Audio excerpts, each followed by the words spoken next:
Load shedding gas की दो किस्म की लोड शेडिंग हो रही है, बिजली की भी हो रही है, गैस की भी हो रही है। साढ़े दौर कभी गर्मी च भी बिजली नहीं सी गई तो सर्दी च बिल्कुल नहीं सी जाती। जेडे एक ना जी साढ़े मध्य मुकाबले MNA रहे ने मियां शहद हुसैन भट्टी साहब, मैं तो नाल लैके कहांगा उन्होंने को 4-5 दिन ना स्पेशल एक प्रेस कॉन्फ्रेंस की 5-7 मिनट की, जिंदी अप्रोच अफजल हुसैन सैराबादी तक नहीं, सिर्फ रियाज वाले के यहाँ तक के मेरे हर वर्कर की अप्रोच डायरेक्ट है। मैंने वर्कर गरीब तो गरीब तक एडा अमीर आदमी ते शहद हुसैन सैराबादी डरदा फोन नहीं करता, अफजल हुसैन डरदा फोन नहीं, वो थले हवारियन करती थी मियां साहब का मिजाज की।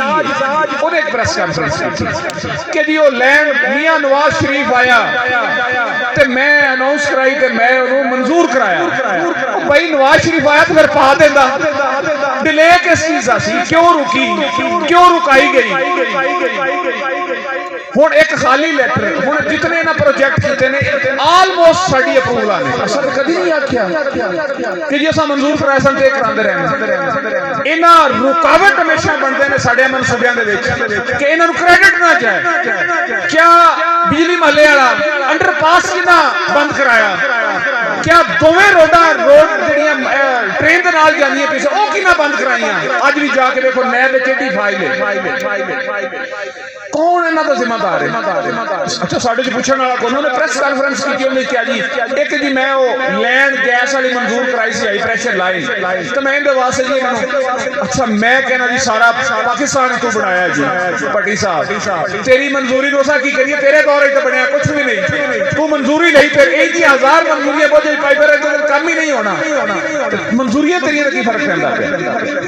मेरा वजीर आया उमर अयूब, इफ्तिताह कीता 1 अरब रुपए की लाइन और फंडिंग, मैं उस मियां साहब नूं लेटर दे सकना जेडे फंड रिलीज होए ने किंदे दौर च और कित्थों होए ने और किवें होए ने, कोई गल ही नहीं।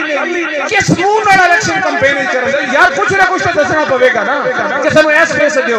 हुण तो शेर वाला भी बहाना खत्म हो गया, अगे कहंदे सन जी शेर नूं वोट दिओ, कोई तुसी इंसान हो ते शेर दे नाम ते वोट मंगदे, शर्म करो।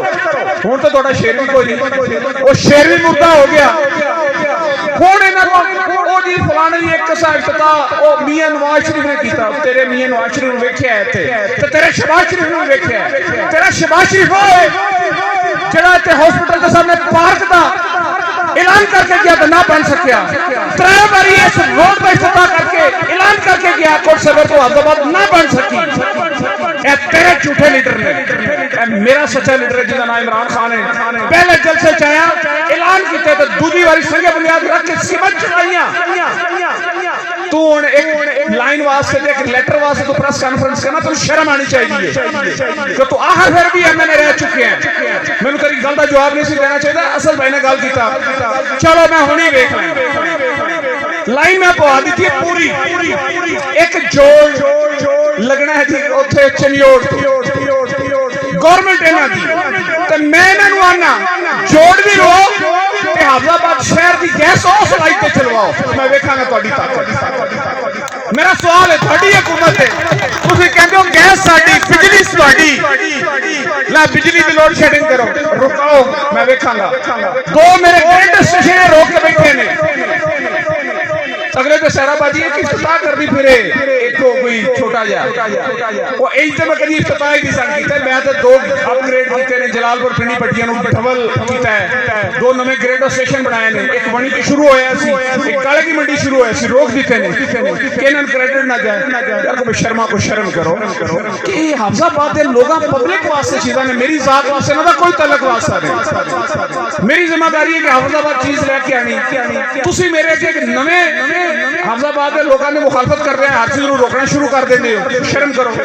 इन्हां नूं अज कह रहे हैं जोड़ भी लो ते हाफिजाबाद नूं उन्हां ते शिफ्ट भी कराओ ताकि हाफिजाबाद दे कम से कम मेरा डिस्ट्रिक्ट हेडक्वार्टर है, मेरा सब तो बड़ा 4.5 लाख की आबादी का शहर है, ताकि इन्हू गैस पूरी दे सको। और इस शहर अगर थोड़ी इतनी हिम्मत है, थोड़ी औकात है तो लोड शेडिंग नहीं होनी चाहिए। रोको लोगों को कैस मिलनी चाहिए थोड़ी असलियत का पता लगे सो ये तो असद भाई की गल का जवाब देंदे देंदे गल हो गई सो इन्हां दी लैकी और नालैकी इंशाल्लाह आज़ाबाद दे लोग इंशाल्लाह इलेक्शन दे विच इन्हां नूं दसण कि तुसीं किस काबिल हो बहुत मेहरबानी थैंक यू